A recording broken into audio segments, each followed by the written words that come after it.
Well, we'll start with our first keynote of the morning. It's now well understood that the fastest way to improve the national standard of living and reduce environmental degradation is to boost the status of women, assuring they have equal access to education, economic opportunities, and political power.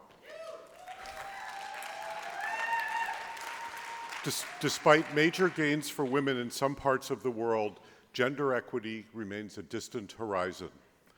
Domestic violence is the leading cause of injury and death for all women around the world ages 15 to 44.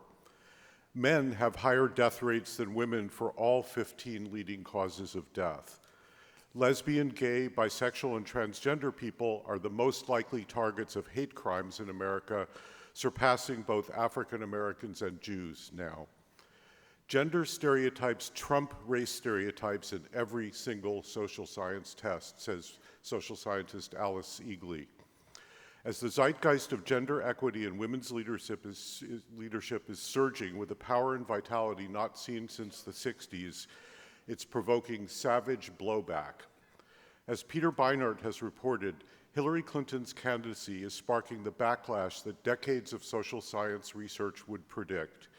Studies suggest sexism and misogyny are likely to become even more toxic than the racial animosity stirred by the Obama presidency. The percentage of Americans who hold a, quote, strongly unfavorable view of Hillary Clinton greatly exceeds the percentage for any other Democratic nominee since 1980, when pollsters first began asking the question. Antipathy to her among white men is even more unprecedented, 32 points higher than the percentage who viewed Obama very unfavorably in 2008. According to other studies, although both men and women judge women more harshly than they judge powerful men, men are more likely to react aggressively. It may relate to the precarious manhood theory. It says that while womanhood is typically viewed as natural and permanent, manhood must be earned and maintained. Because it's won, it can also be lost, such as losing a job, which was cited as the top reason by college students in a study. When the same students were asked about losing womanhood, they came up mainly with physical examples like a sex change operation or having a hysterectomy. Beinart observes this: among the emasculations men most fear is subordination to women. That fear is not wholly irrational. A 2011 study found that men who have female supervisors earn less and enjoy less prestige than men whose bosses are male. Overall, research suggests that women leaders are less likely than their male counterparts to be accepted as legitimate. This spring, 42% of Americans said that they believed the United States had become too soft and feminine. That's the data.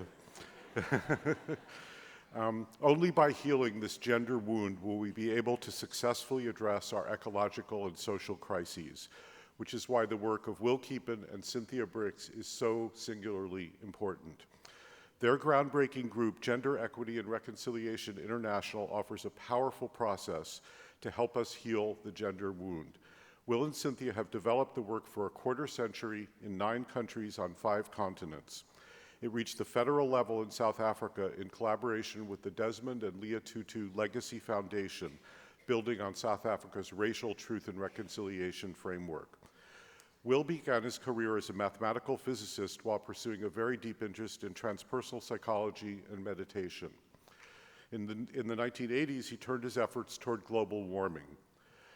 The sexism that he witnessed in the environmental movement catalyzed him to begin holding workshops that led him to found Gender Reconciliation in 1992. He sees a very direct parallel between how we treat women and how we treat the earth. Cynthia began her career in a large company in the wellness management field. 6 months into her job, her boss propositioned her.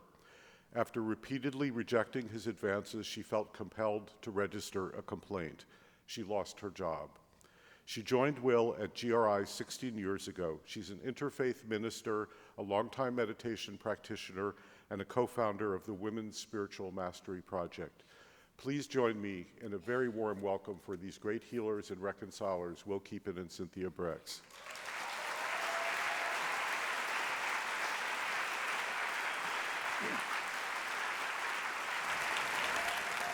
Good morning, Bioneers! Good morning, Bioneers!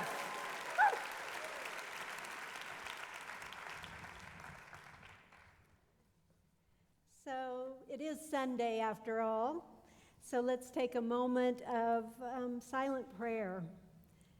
Time for just focusing in for a moment on all of the people who have experienced or are experiencing gender injustice across the globe.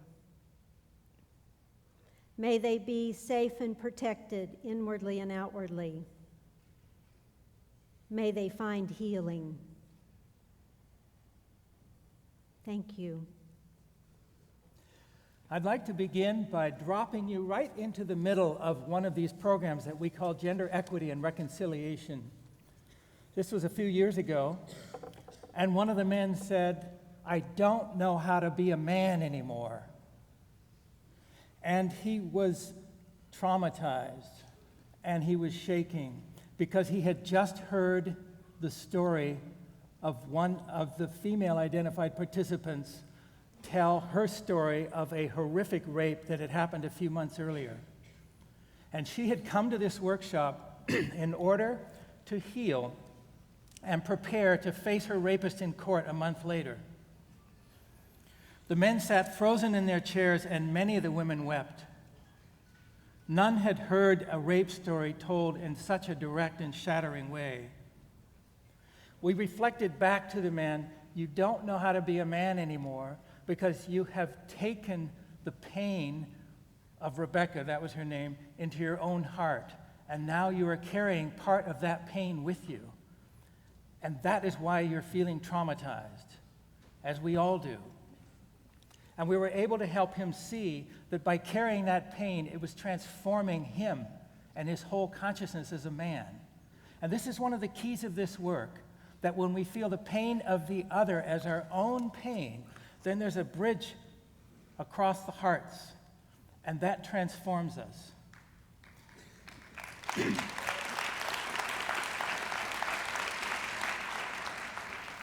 James later entered our facilitator training, and today he is one of our certified facilitators doing this work.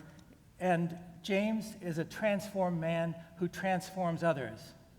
Men cannot hear the deep truth of women's pain and remain the same men. Women cannot hear the deep truth of men's pain and remain the same women. We are increasingly awakening to the intersectionality of gender, race, class, culture, religion. We cannot talk about any one of these without being aware of the others. In the gender conversation, every voice must be honored. Our particular work focuses on women and men who identify in that way, female and male, of all sexual orientations. A theme we constantly hear in our work is that women are shocked to hear the level of men's suffering in the patriarchal system, a system that conditions boys and men to be tough, macho, not to cry or show emotion. Male-to-male violence is actually higher than male-to-female violence. Women are often surprised to hear this, and also that many men have been abused by women in their lives, their mothers, girlfriends, or partners, or by other men. The patriarchal system forces boys and men to deny part of their humanity. We urgently need safe forms for men and women together to tell the untold stories. Why? Because untold stories keeps oppression invisible. This is a major tool of patriarchy, to prevent these stories from ever being told. Yet for 24 years, we have been hearing these stories in our work.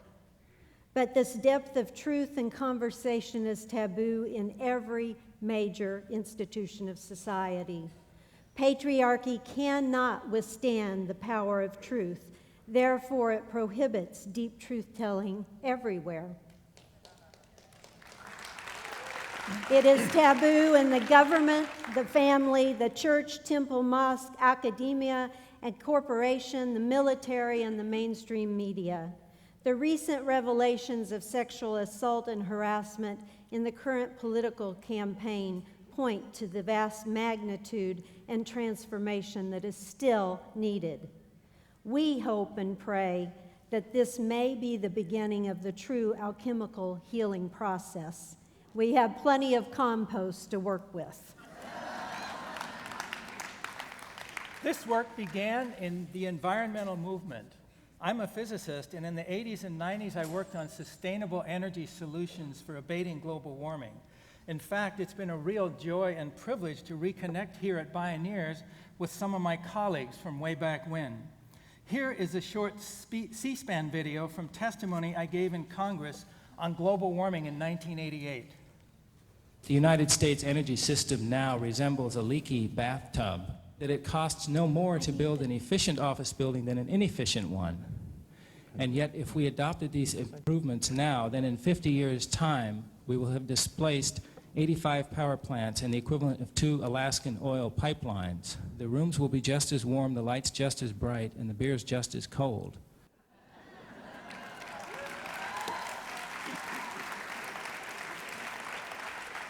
Well, the beer stayed just as cold, but that lovely flock of hair on yours truly has vanished. At the time that video was taken, there was considerable sexual harassment going on within the environmental movement itself, and it was taboo to talk about. It was creating tremendous pain and polluting the human environment right in the heart of this movement that was committed to healing environmental pollution. So a small group of us began organizing early gatherings. We called them Gender and Ecology, with the byline, "Are there parallels between exploitation of the earth and exploitation of the feminine?" These initial workshops blew the lid off Pandora's box. And over the next several years, we developed and refined the methodology. I was very inspired by the Truth and Reconciliation process in South Africa, and so we called it Gender Reconciliation. In the late 90s, at the height of the AIDS crisis, we held a series of intensive workshops that brought gay and lesbian activists together with heterosexual activists, and we worked closely with many gay men who were dying of AIDS. The healing between the heterosexual and gay lesbian people in these gatherings was profound and life-changing for all of us. In 2001, we were invited to India, and in 2003 to South Africa, and over the subsequent decade, our work expanded primarily in those countries, and then we came back into the States beginning around 2012. Martin Luther King Jr. emphasized that injustice and corruption will never be transformed by keeping them hidden, but only by bringing them into the light and confronting them with the power of love. This is the core principle and purpose and method of our work called Gender Equity and Reconciliation. We create safe forums for women and men to have intimate and often taboo conversations around gender and sexuality. In these safe forums, participants are invited to bring their personal stories of pain and suffering into the open and speak truth about their experience, not as victims, but as witnesses to their story and to their life. This is not to wallow in our pain and suffering, but rather to bring it into the light so that it may be healed and transformed and move into a place of wholeness, health, and spiritual fulfillment. Over the past 24 years, we have introduced this work into 9 countries, the places where we've been invited. This is seen on the left side of the slide.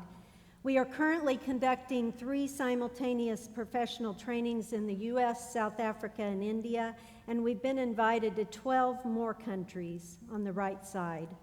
Across the globe, we have 60 certified facilitators, and we offer our programs in schools, universities, prisons, religious institutions for members of parliament from Marin County to the townships of Soweto. This work is refined, repeatable, and proven, and is poised to go to scale.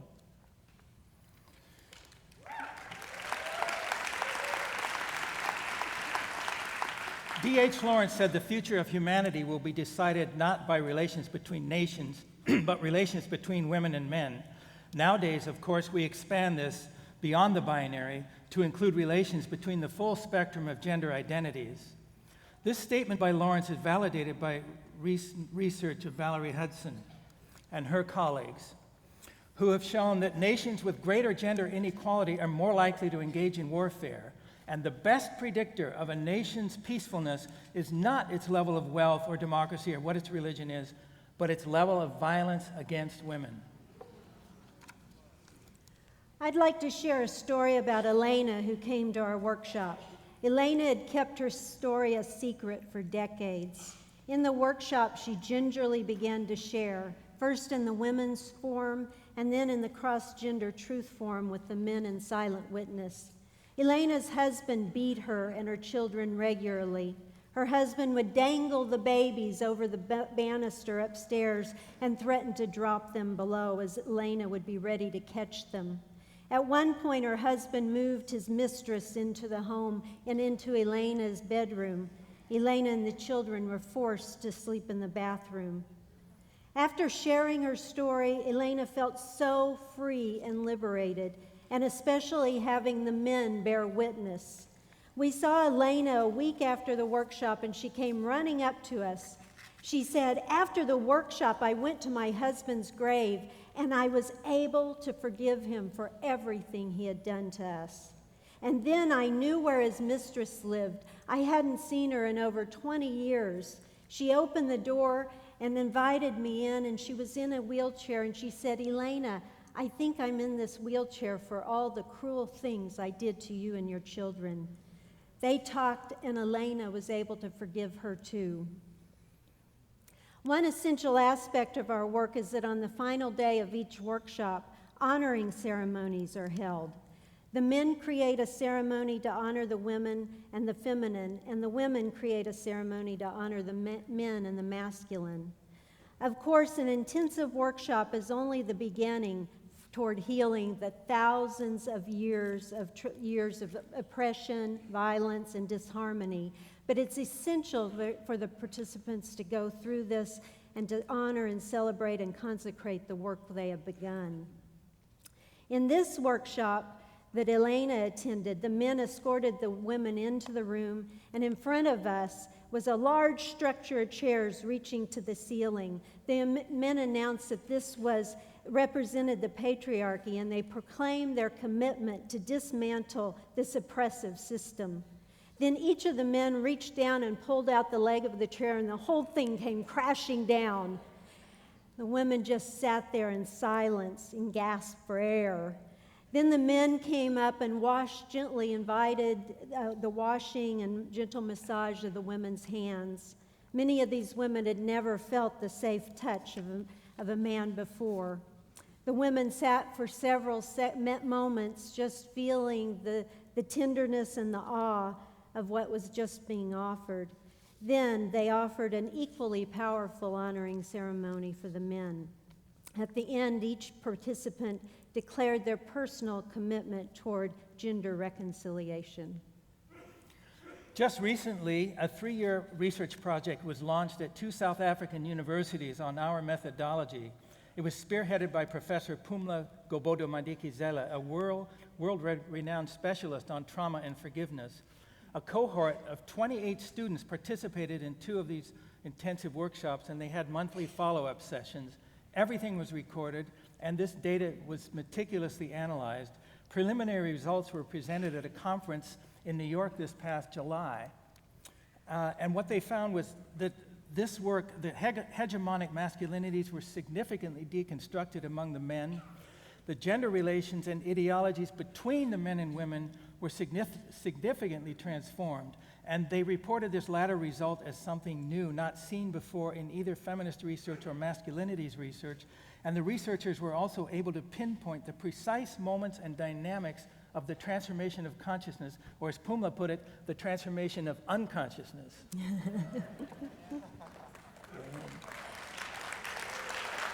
So we'd like to just introduce you to several of our people who are here. If we could have the people with gender equity and reconciliation stand up. They have blue t-shirts on. You'll see them around.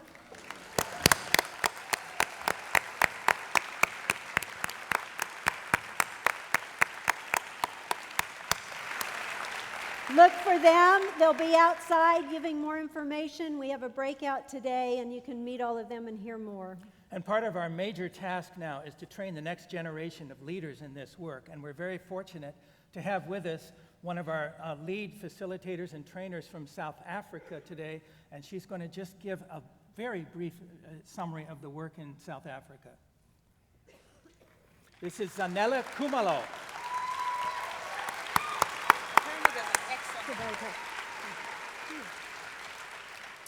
Hello, everyone. My name is Zanele, and I'm from South Africa.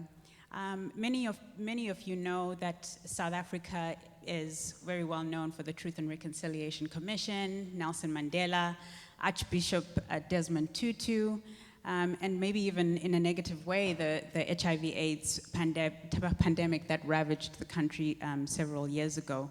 But little is known about just the gross violation of women and girls. A woman is raped every 33 seconds in South Africa. And that's just the reported cases. The gender equity and reconciliation work is really changing all of that by addressing the root causes of gender injustice and patriarchal cultural conditioning. Just last week, I was leading a workshop in which one woman spoke of her pain, of her anger and betrayal at having been infected by the HIV virus by her partner. And she was deeply moved at having been witnessed and heard by the men in the room.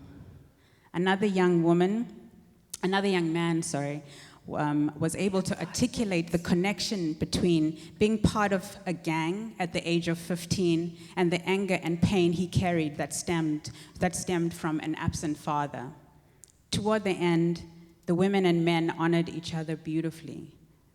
Through the gender reconciliation process, countless men get to hear and deeply witness women's pain and the violation they experience at the hands of men. Women and men are able to express and connect to their pain, and men are able to realize how traditional patriarchal attitudes contribute to so much pain and suffering. And this is all without blame and shame. As these realities are witnessed in a safe space, the real transformation and healing begins. Whatever I witness, whenever I witness, I can never be the same. And where I am witnessed, I can never go back. Gender reconciliation provides us a truly incredible space to reclaim our humanity as women and men. Thank you. Thank you.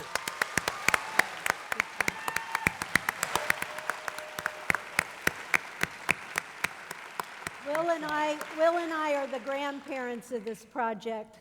That's the new generation. Some of you may recall several years back when the president of South Africa, Thabo Mbeki, was denying the reality of the AIDS crisis as depicted in this political cartoon. At that time, about 900 people were dying every day from AIDS, but the president and his health minister actually banned antiretroviral drugs from the country. Mbeki's stance caused an international outrage. As seen here, Nelson Mandela was struggling mightily to convince the president and his health minister to allow ARVs into the country. Desmond Tutu also joined in the struggle, but Mbeki would not budge. Meanwhile, the Deputy Minister of Health at that time, Nozizwe Madlala Routledge, shown here, had invited us to lead a gender reconciliation workshop for members of Parliament. She was convinced that Mbeki was dead wrong on this issue, but Mbeki had gagged her for more than 2 years and her hands were tied. Then, during one of the exercises in our workshop, Nozizwe had a visionary experience in which the mother of President Mbeki came to her in a kind of visitation and said, "Now you and I need to have a woman-to-woman talk." She said, "I love my son, but you and I both know he's wrong on this issue, and don't you be taken in by his manipulation, his antics, and his stubbornness." This experience gave Nozizwe the final courage and impetus she needed, and 3 weeks after the workshop ended, on World AIDS Day in 2006, Nozizwe defied the president, reversed South Africa's AIDS policy, and committed billions of rand to bringing ARVs into South Africa. For this, she was hailed as a national and international hero, and her policies remain in effect today.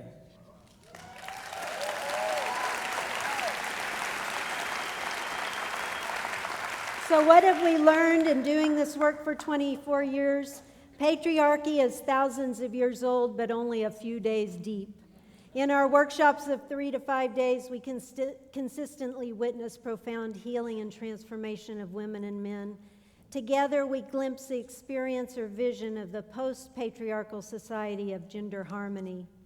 Second, patriarchy cannot withstand the twin powers of truth and love. The shortest distance between a human being and the truth is a story. Powerful stories reflect profound truths and awaken compassion across the gender division in the human family. These forms are needed everywhere, yet exist almost nowhere today. We've heard about the beautiful work of Eve Ensler working with women and Tony Porter working with men, and these initiatives are so crucial and must continue. But there is another step we must take, which is to bring women and men together. And we have discovered in our work that this is highly effective means for healing the deep wound of gender injustice. And finally, this work transforms rape culture and replaces it with beloved community culture. It propels men and women to reclaim the sacred covenant between masculine and feminine and move beyond mutual respect to mutual reverence. Reclaiming this reverence between the genders, in turn, helps restore humanity's reverence for the earth. Thank you very much. Thank you.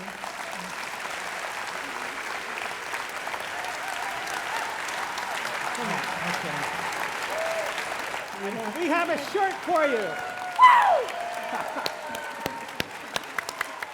Thank you.